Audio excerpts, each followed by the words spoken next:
Welcome everyone. This is Nick Astor with South Pole. We're going to give folks about a minute to file in. We have quite a few people joining us today, which we're excited to see. So give it about 30 more seconds and we'll kick things off.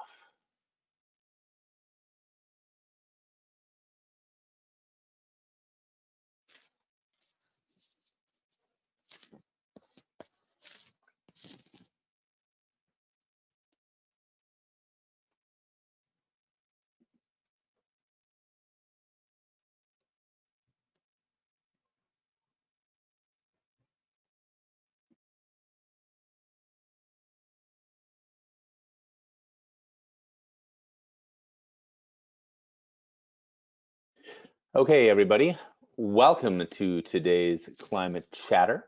For those of you who are not familiar with South Pole, we are one of the world's leading carbon project developers, as well as a sustainability consulting company. We've been around since 2006, founded and headquartered in Zurich. Since then, we've grown to be a truly global operation in dozens of countries on all continents. We work with hundreds of companies, organizations, the public sector as well, on reducing their carbon footprints and many other sustainability issues. My name is Nick Astor, and I am in charge of marketing for the US and Canada. South Pole is well known for hosting exciting conversations on climate change, its relationship to global well-being, and the action that companies can take to address it. With the advent of the COVID-19 crisis, we have had to move our events online, and that's why we're here today. By now, most of you know the drill, so please excuse bad lighting, occasional audio glitches, and the occasional surprise visit by children. Today's conversation, and the intention here is very much to have a conversation, so please do get your questions ready and your comments and your ideas, is going to be an exciting one. We've invited Patrick Brown. He is UPS's Director of Global Sustainability to talk to us about what it takes to drive sustainability at one of the world's largest shipping and logistics companies, as well as some special efforts that they're taking for their customers on behalf of World Environment Day.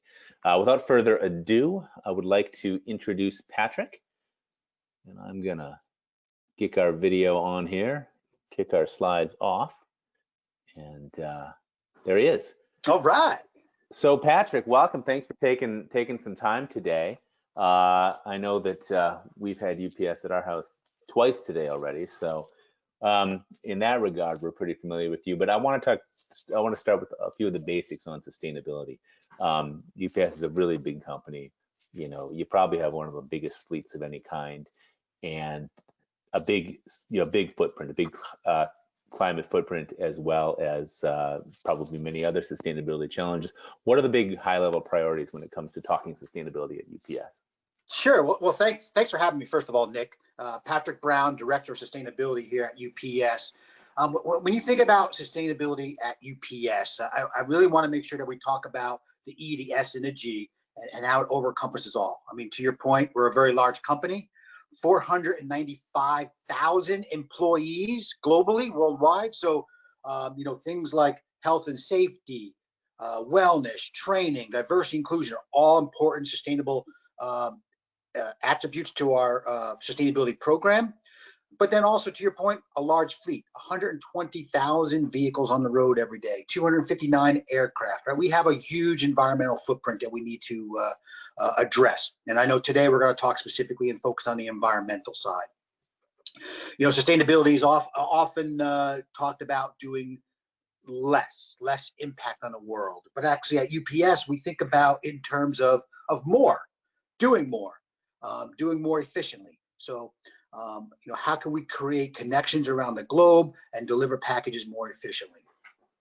You know, we have a couple of areas that we're proud of. We focus on is, number one, having this single integrated global network. It allows us to efficiently route packages on the right mode of transportation, right? Air to ground, ground to rail. People don't realize we're a huge user of rail, which is typically 4 times less carbon impactful to the environment than transporting a package via the road. So having that flexibility is important.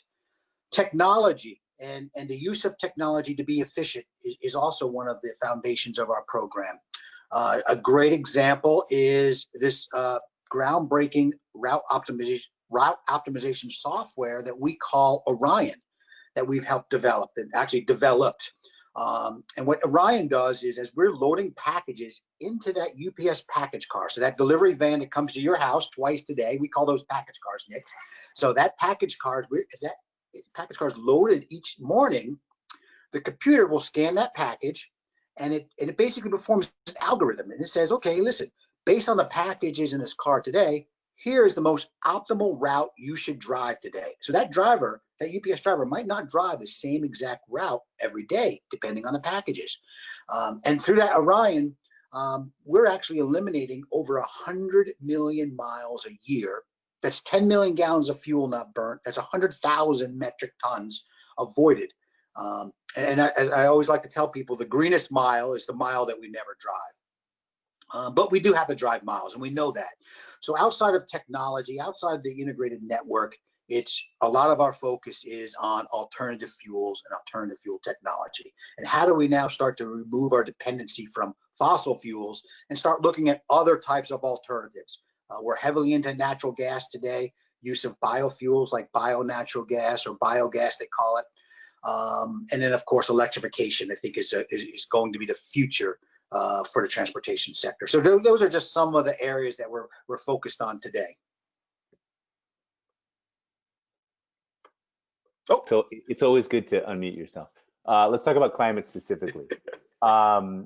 You've got a set of corporate goals concerning climate and concerning your footprint.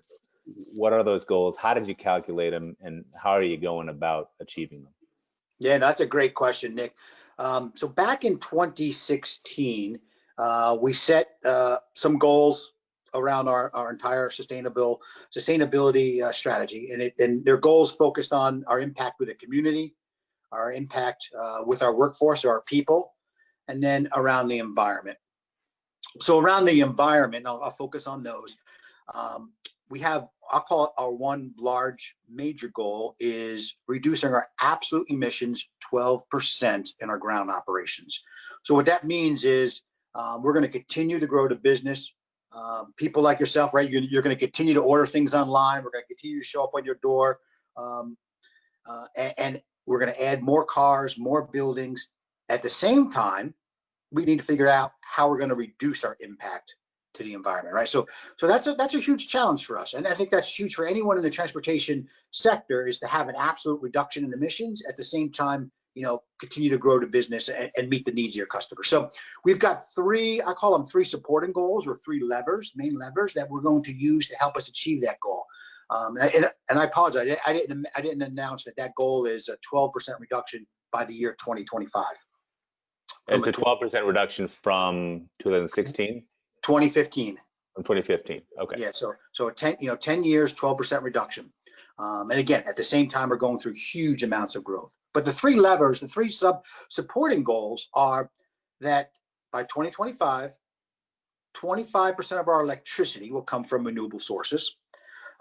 Could be wind, could be solar, and we're doing that in a host of different ways. We're investing the capital in some locations around the country and around the world of installing solar on our rooftops. We have large warehouses and distribution centers all over. And so how do you now maximize that real estate and use that roof space to generate our own electricity?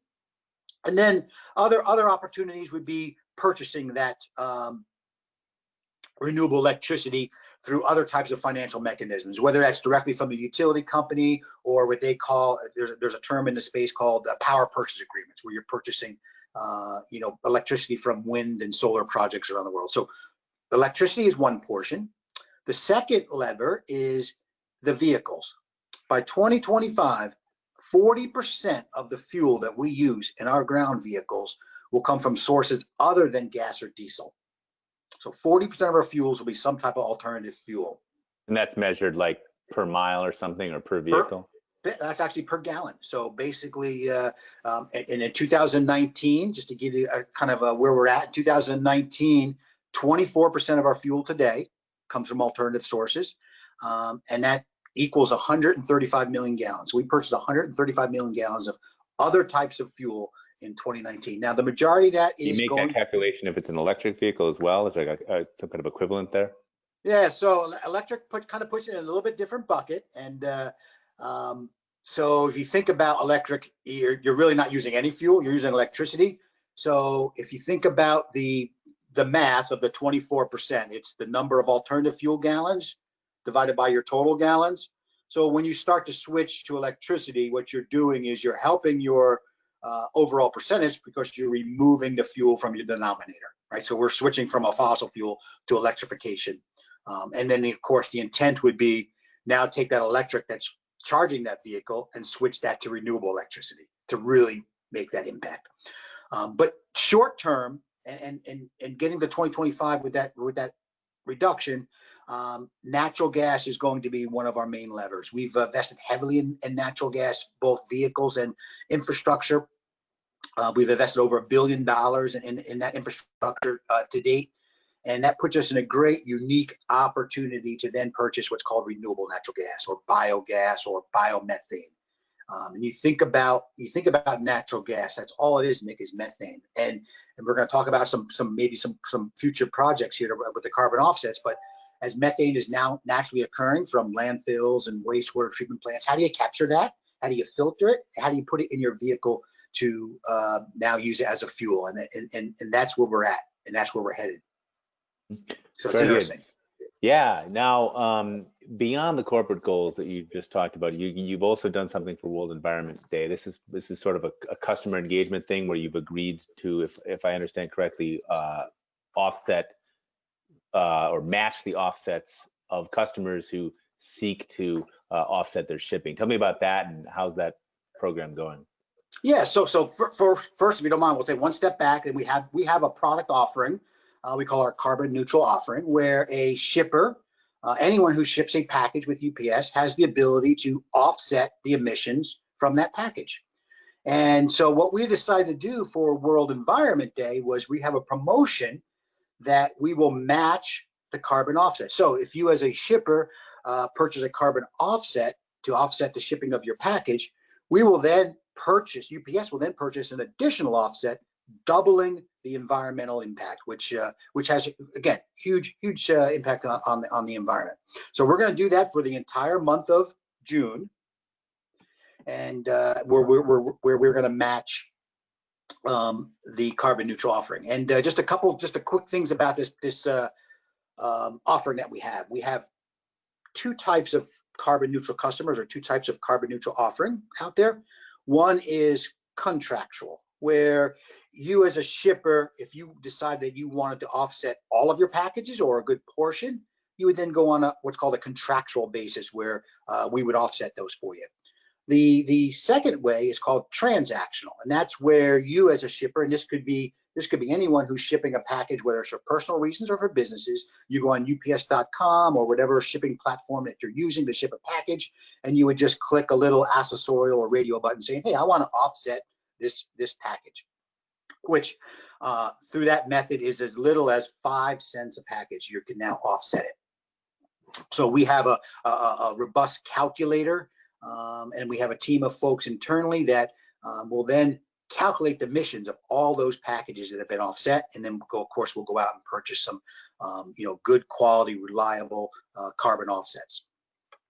And now, how is this being communicated to the customers, either those transactional or those contractual customers? I mean, is it at the point of purchase when I order something online? Am I going to see something on Amazon or Target or wherever I'm buying it from?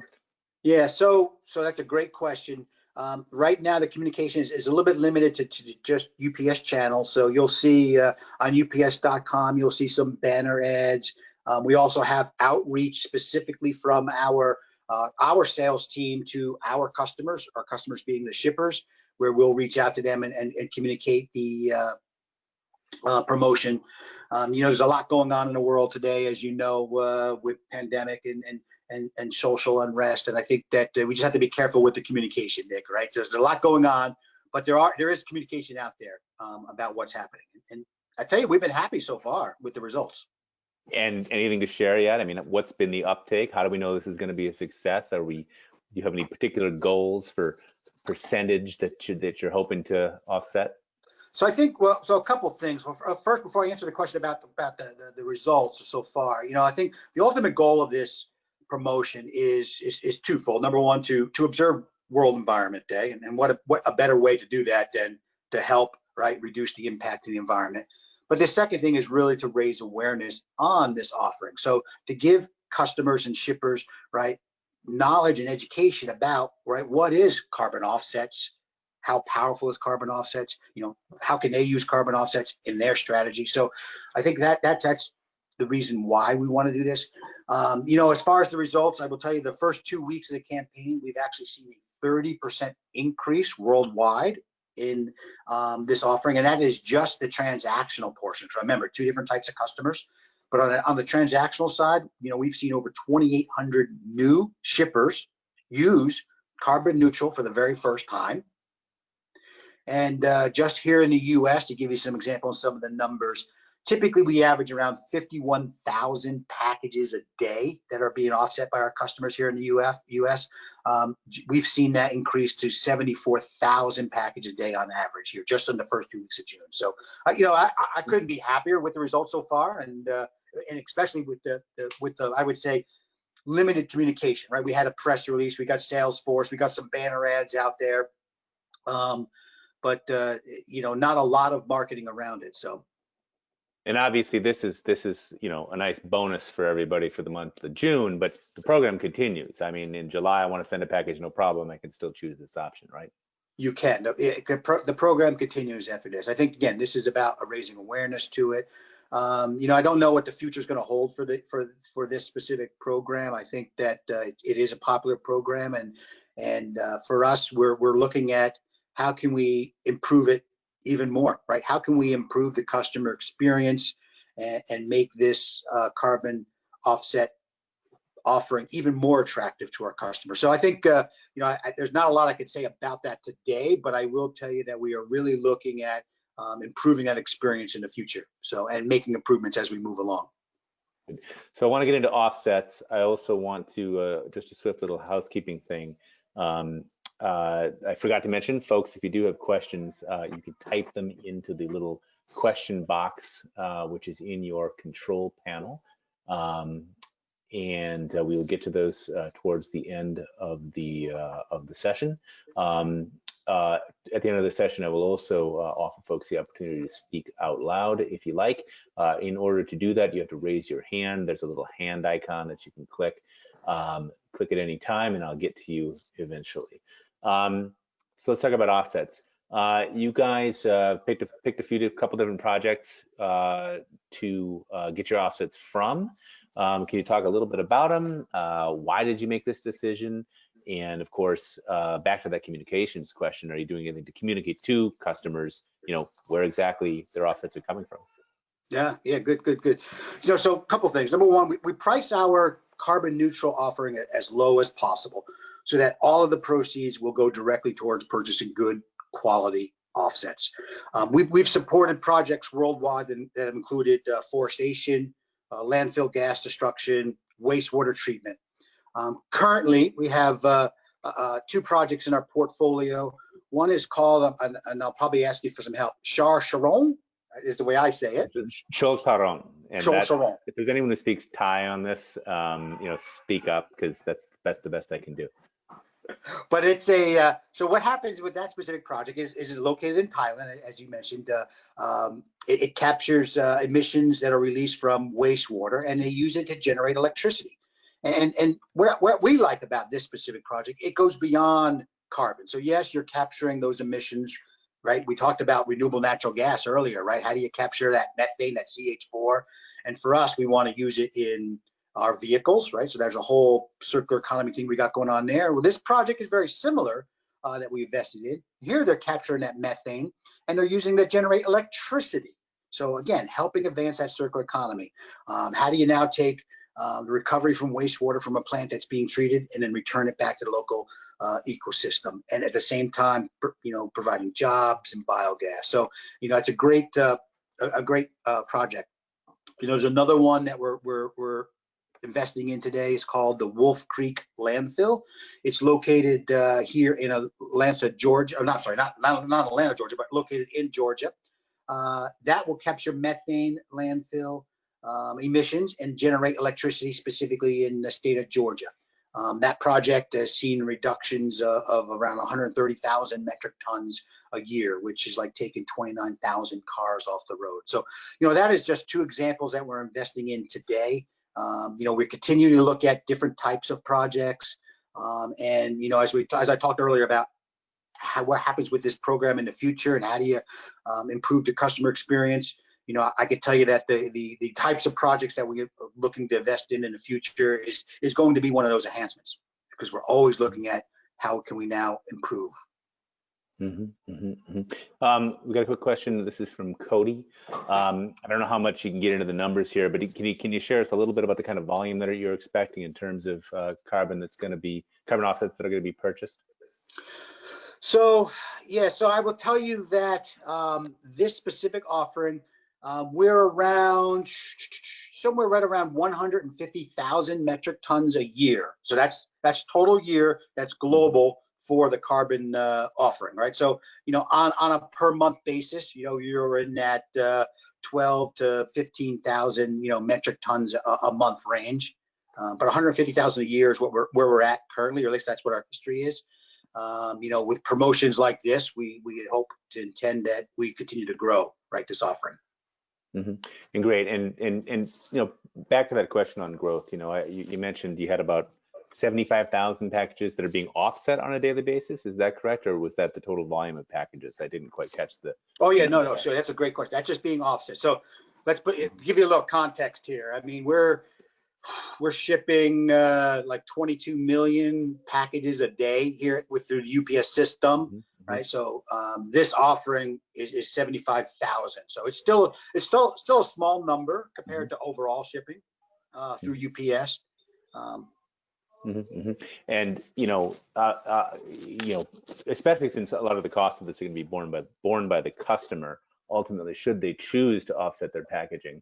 I mean, is there anything that you plan to do in the future to help grow that number? I mean, I don't know if we'll get to 100%, but would love to see that number get higher.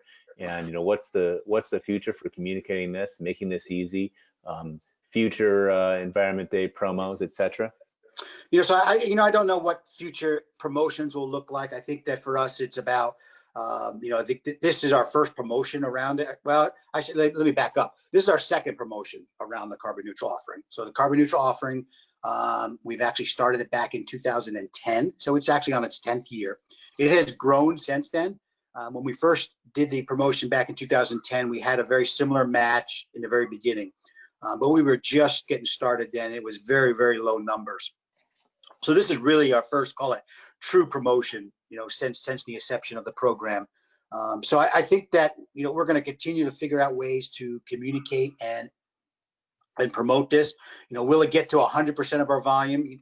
Carbon offsets are not for every customer, but there are definitely customers that believe and understand the value of carbon offsetting.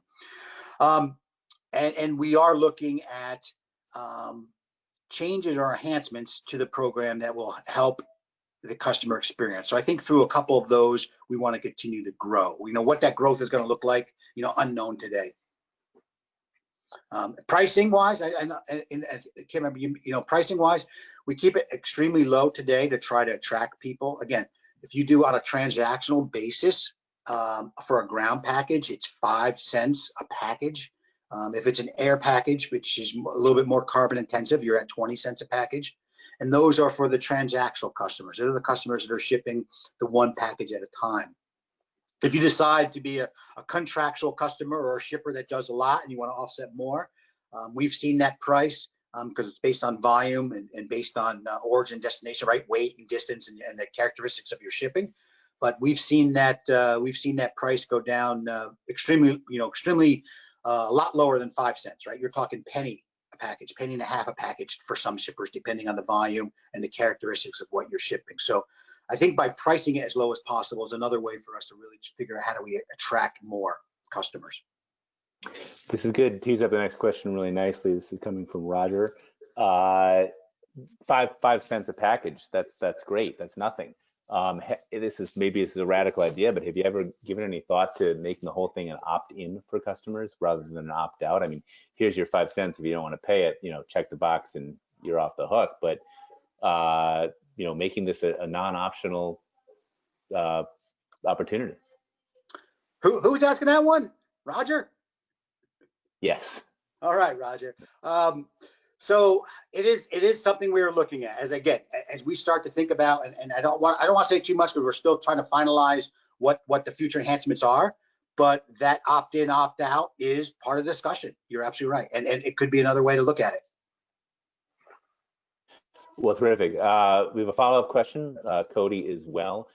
We talked a little bit about the two projects that you're working on right now. Do we have future projects in mind? Are you looking for other places to source?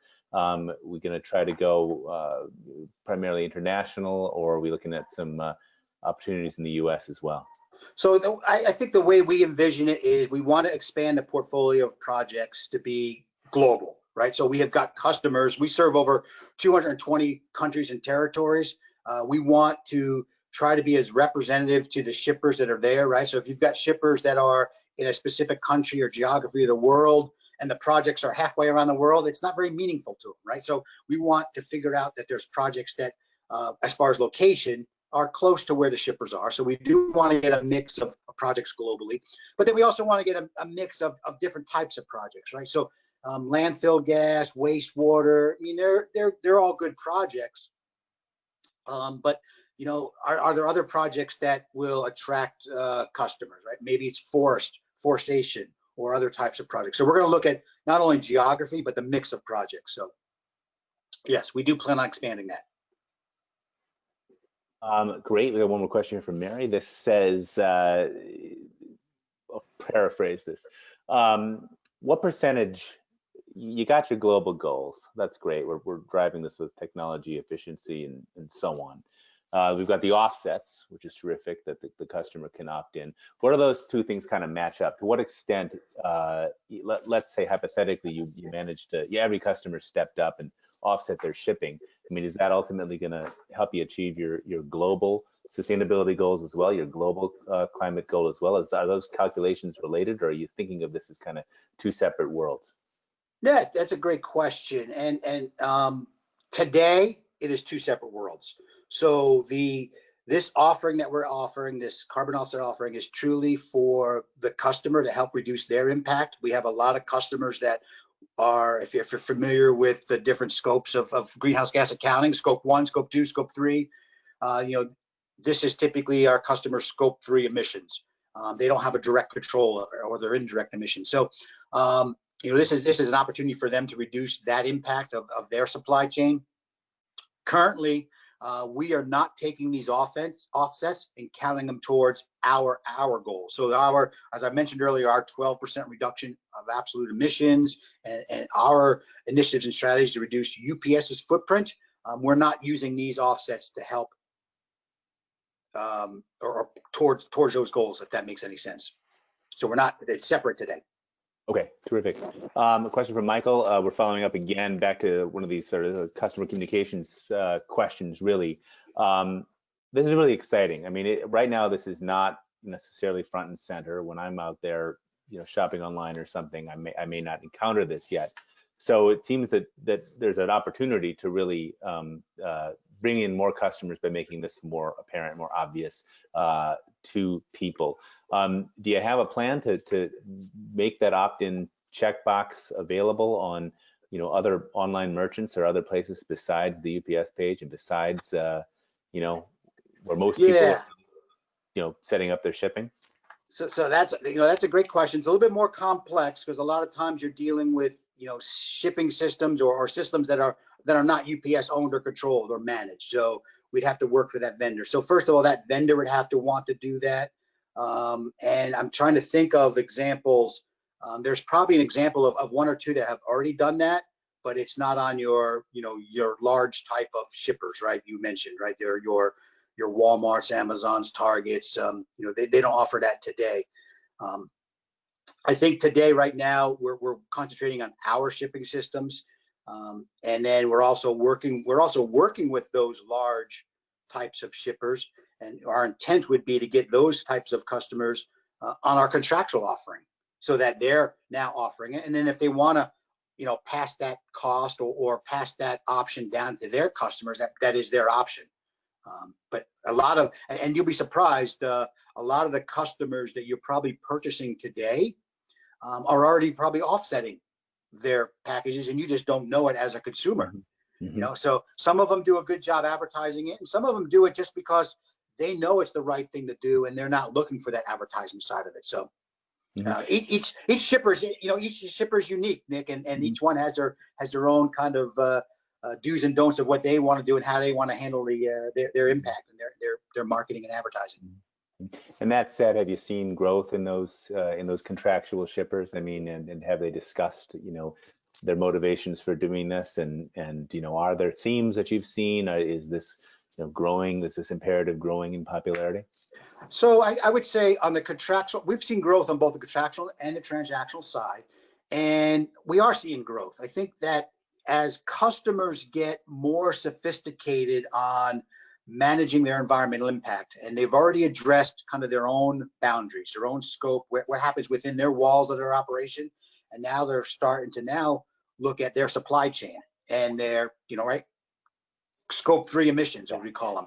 So as they're working on their supply chain and how do they address it, now this carbon neutral offering is becoming a viable option for them. So we are seeing those customers that are now, I call it that, in that sophistication of working on their supply chain. And if you think about it, right, we're in the middle of everyone's supply chain. I think most companies have some type of transportation and distribution within their supply chain, whether it's upstream or downstream. And I think this puts us in a unique opportunity to help them address those emissions that they don't have direct control over. Cool. I'll give folks one more chance to throw a question out in the box, and if not, I can give us a nice wrap up. I'll give people a moment to type. But the question really is, where are we going from here? Where do you see this in 5 years? This program, vis-a-vis the overall goals of the company. Where are we going to be 5-10 years with all of this? So a couple of things, top 5 or 10 years. So I mentioned we have 2025 goals. We as a company are in a process of evaluating and setting what our long-term goals are, right? So what is after 2025 for UPS? How are we going to align with things like the Paris Accord? And you see a lot of companies out there with net zero goals, and so we're in the process of evaluating that. So I think that more to come, and I think you can expect more out of UPS as far as addressing our own emissions, which at the same time, when we reduce our emissions, we're already reducing the emissions of all of our customers who are shipping with us. The carbon neutral offering, I think that specifically that program, customers again are becoming very much more sophisticated at understanding and really want to understand their supply chain and the impact on their supply chain. We have the ability to measure the emissions for our customers today. So any shipper or customer out there that wants to know the environmental impact from the shipping with us, we have a team of folks that will measure it. And then we'll work with them. Offsetting is just one tool. If you think about it, we take this approach of kind of measure, manage, and mitigate. So first, we're going to measure your emissions. Let's work with you to figure out how to manage the emissions right out of your network. Maybe it's about where you're stocking different types of SKUs in different warehouses to reduce emissions. Maybe it's looking at the types of packaging and reducing your packaging. Maybe it's about return solutions. How do we work with you as a customer to reduce your impact? And then when we get as much out of it as we can, now we can look at the mitigation portion and the offsets and the offset the rest of it. So I could see this program continuing to grow as our customers become more sophisticated and grow in the future. Cool. We did get a question that popped in from Tyler. This is a good question. It actually opens up we could do a whole webinar on this, but it's a great question. One of the, obviously we all know that this is the right thing to do and so on, but there's also a pragmatic reason that companies may start to take these steps, and that's in anticipation of possible future regulation. And the question is, do you envision a scenario in which you will quantify your shipping impact in preparation for a carbon tax, or for that matter, some other carbon regulation? So I mentioned earlier that we're modeling out kind of what our future goals are.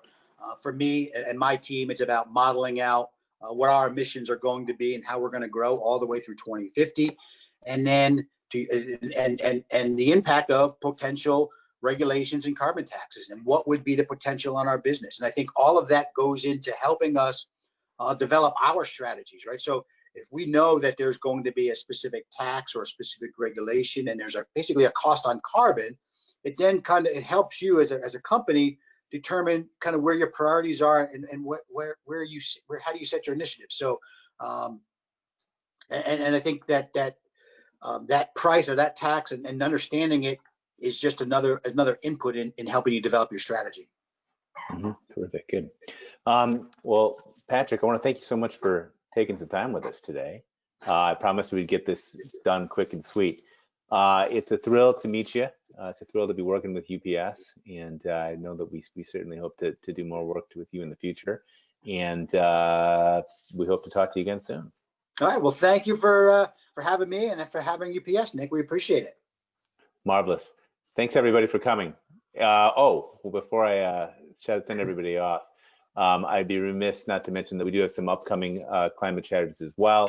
If you visit southpole.com/climate chatter with a hyphen in there, you'll see a few other things coming up. We're going to be adding quite a few over the coming months, and do feel free to reach out to me directly. My email address is on the screen, and aster@southpole.com.